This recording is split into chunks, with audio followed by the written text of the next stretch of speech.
Hi everyone, Tony Tonkin here again. Just wanted to talk about a completely different topic. It was fascinating that on my last live feed I had so many people dislike what I had to say, and I don't care. So I'm going to talk about a completely different topic this time, which is actually about,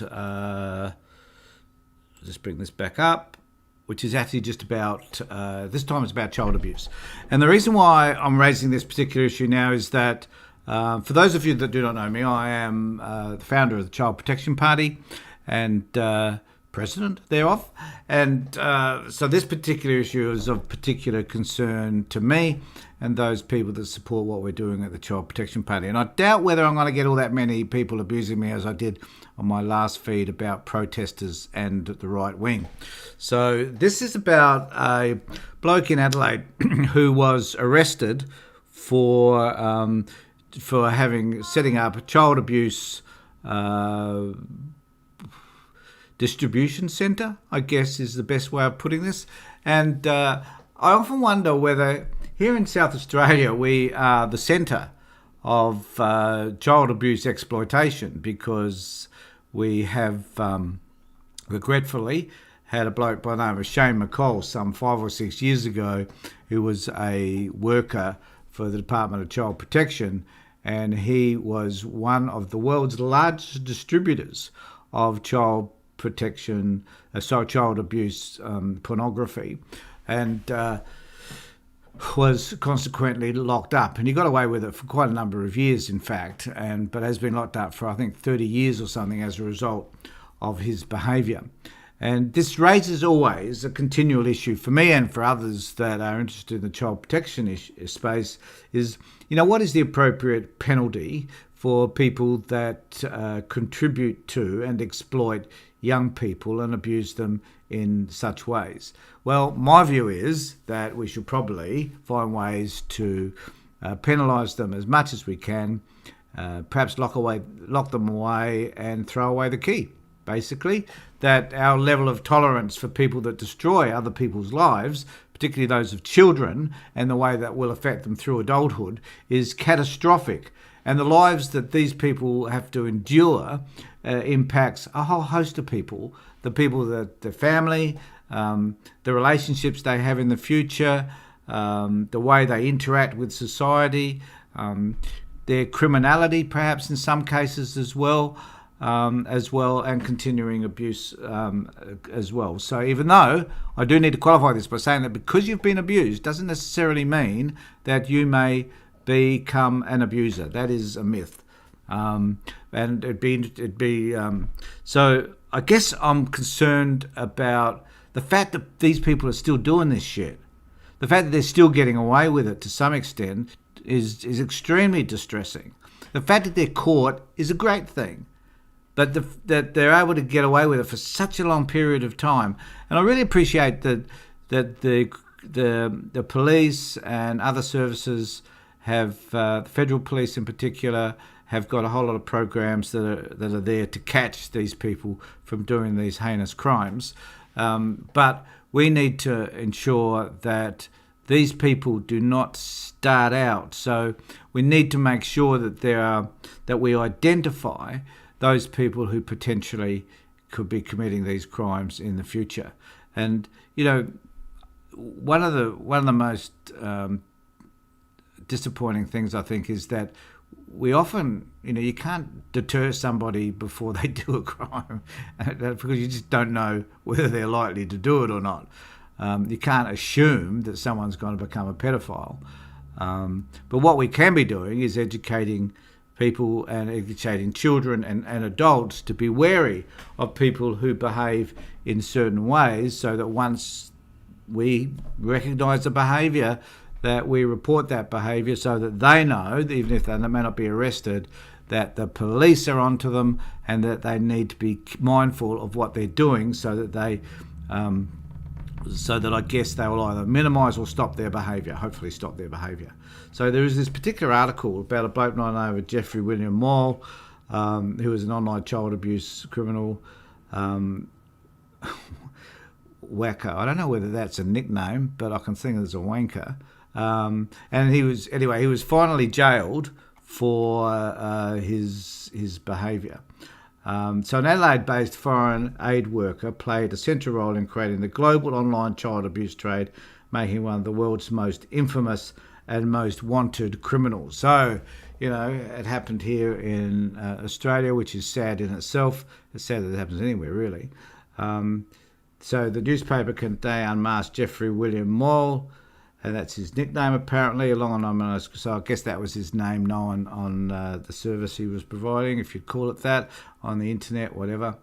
Moore began his criminal enterprise in 2002, so he's been at it for 19 years, and it's one of the first offenders to film child abuse to be uploaded and shared via the internet. So that was in the early days, not the early days of the internet, but certainly. So he's been around, so this is my point.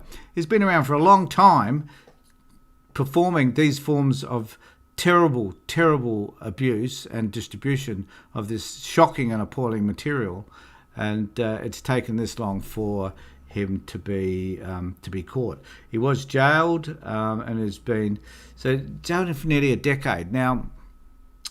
Shane McCall, I think, was jailed for 33 years. Shane McCall committed sexual assault on children that were in his care. So the actual act of sexual assault was committed, and the distribution of the material that he'd gathered was widespread. Now, this guy's stuff, I'm assuming, was also widespread, but I don't know whether there was any actual child abuse in terms of contact with kids. But it doesn't matter.